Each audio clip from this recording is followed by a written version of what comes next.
नमस्कार, तर आपण पाहत आहात आरपी न्यूज 24 लाईव्ह। देशामध्ये वक्फ बोर्डचा बिल आलं। बिलच्या नंतर कशा प्रकारे भारतामध्ये देशाचे प्रधानमंत्री असू दे, अनेक पक्षाच्या नेत्यांनी आपापल्या भूमिका मांडल्या। त्याच भूमिकामध्ये उद्धव बाळासाहेब ठाकरे यांच्यावर टीका करताना महाराष्ट्राचे उपमुख्यमंत्री एकनाथ शिंदे यांनी काय म्हटलं पाहूयात। वक्फ बोर्ड के लिए वक्फ बोर्ड के विरोध में निर्णय लेकर उबाटा ने असली चेहरा दिखा दिया है। अभी उनकी दुटप्पी भूमिका जाहिर हुई है और उन्होंने हिंदुत्व पूरी तरह छोड़ दिया है, बाला साहब ठाकरे जी के विचार पूरी तरह छोड़ दिया है। इस पर उन्होंने कल शिक्कामोर्तब किया है। ये बहुत ही दुर्भाग्यपूर्ण है।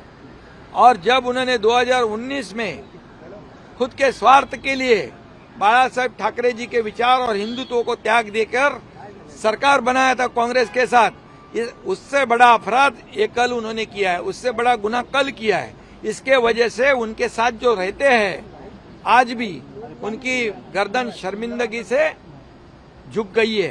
तर आपण पाहिलं कशा प्रकारे एकनाथ शिंदे यांनी वक्फ बोर्डवर टीका करताना उद्धव ठाकरे यांना निशाणा गाठला। या पूर्ण माहितीवर आपल्याला काय वाटतं हे आपल्या कमेंट बॉक्समध्ये नोंदवावं आणि ह्या बातमीला जास्तीत जास्त लोकांपर्यंत पोहोचवावं। धन्यवाद।